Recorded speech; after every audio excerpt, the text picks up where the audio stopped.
Hey guys, I just finished cleaning the guinea pig room, so I'd like to show you about before they mess it all up again.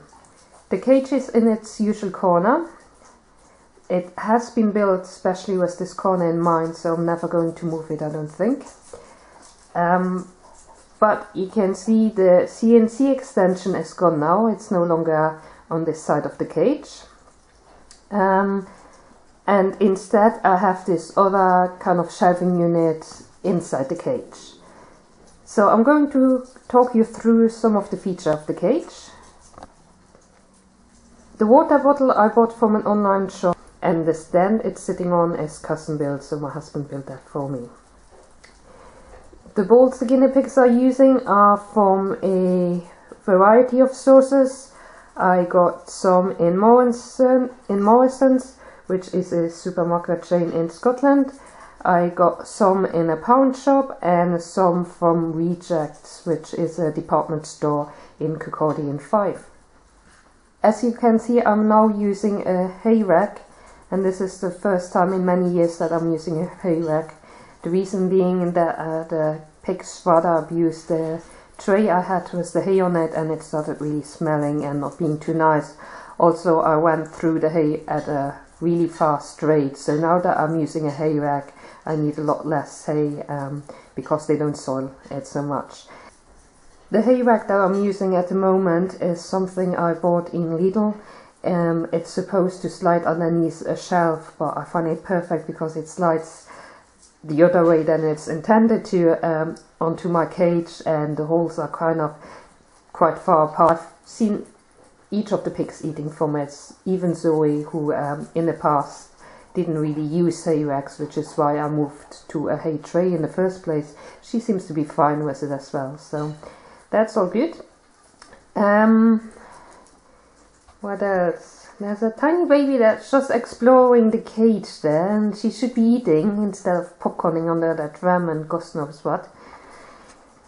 Anyway, no longer tiny babies, they're quite big now. So what else can we talk about?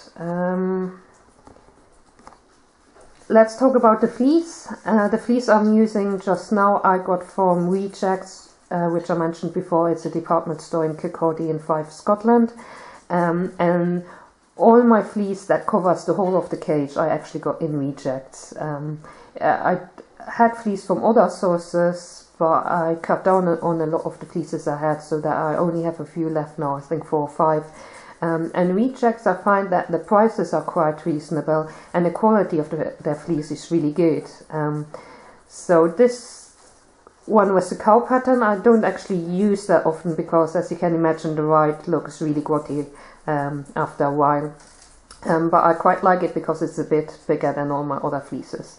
So my favorite fleece that I'm sure you have seen in some of my videos is the red tartan fleece, so I like that a lot. But all my fleece is from Rejects, including the covers that you see on the far right there on top of those shelving units. Again, I got the fleece from Rejects and I just made the blankets myself. Other things to talk about is the footstools. Those I got in Tesco's, as I mentioned before, and they're really handy. They're easy to wash, easy to keep clean. The pigs love them. You can even put a blanket on top of it and they will jump up on it.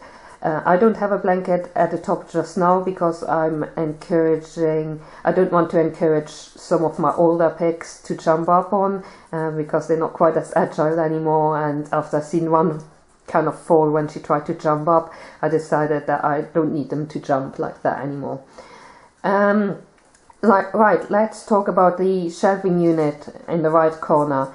Now that is, I can't remember where I got it. I either got it from eBay or from Amazon. I know for a fact that you can find them on Amazon, so I think if you look for shoe organizer or something like that, it's meant to be like the CNC grids. It's meant to be built into a unit where you then can put your shoes in, and it's the same kind of method in that you have the connectors and you can basically make any shape you want.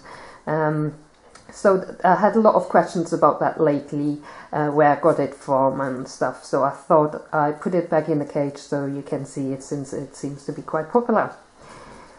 So that's the cage. I don't think I've missed anything out. The piggies are all doing well.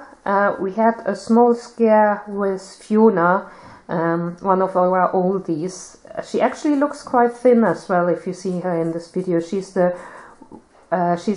tricolored pig, and you can just about make her out there. She's white with a ginger bum, and then she has like a black circle around her eyes.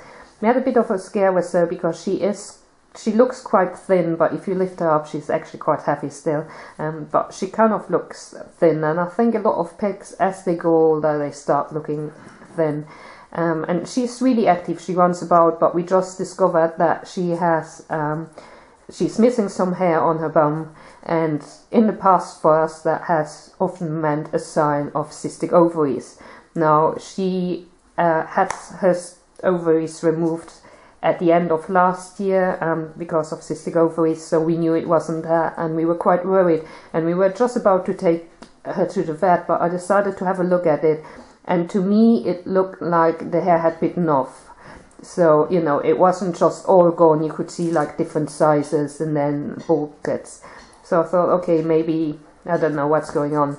But then as we were sitting here and watching her, Pew, our white guinea pigs with Himalayan milking, which by the way we started calling Kui as well because she is such a large pig, and I don't know if you have heard the term Kui before, and I might be mispronouncing that, but they are like a bigger size guinea pigs that are purposefully bred in Peru. So we started calling her Kui because she is so large, and she's just behind Fiona just now. So yeah, we noticed Pew walking up behind Fiona and just tripping out the hair. So now it appears that not only Frankie, my black hairy guinea pig, but also Pew, Barbarella, Kui, whatever you want to call her, both of them are Barbaras and rip out all the guinea pigs there. So fun for me.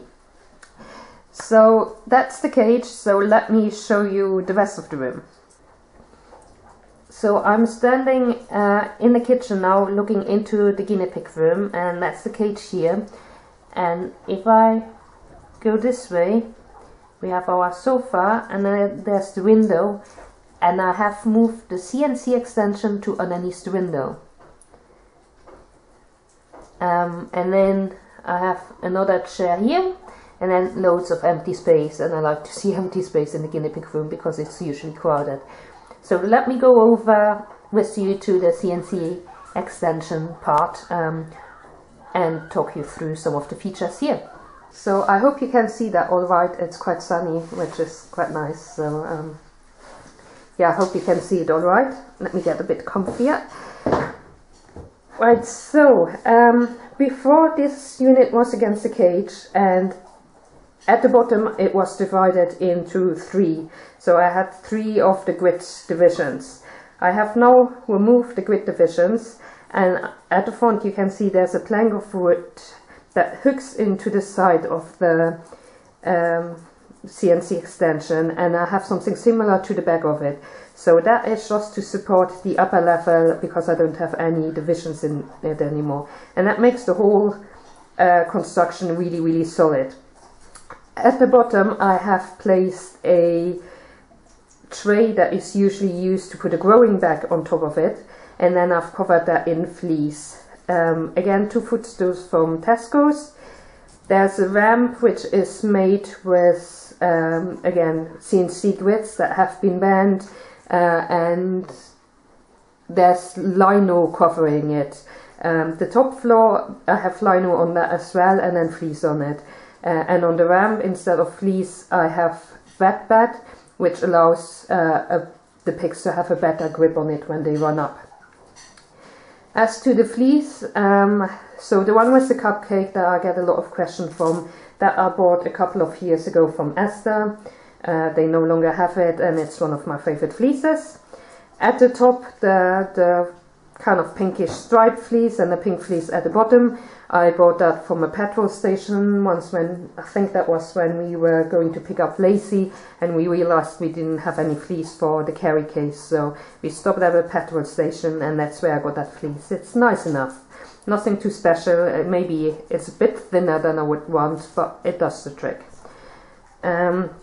On On the left side you can see a pillow pad, and then that's a bee, and on the right side we have another pillow pad as a ladybird. So both of these just serve a purpose here, and that's, I don't want the pigs to go behind the CNC grid extension, because if you have guinea pigs and they free range, you know that any chance they can get to find a dark corner and hide and mess it up, they will take that chance. So I kind of just wanted to make sure they don't use that.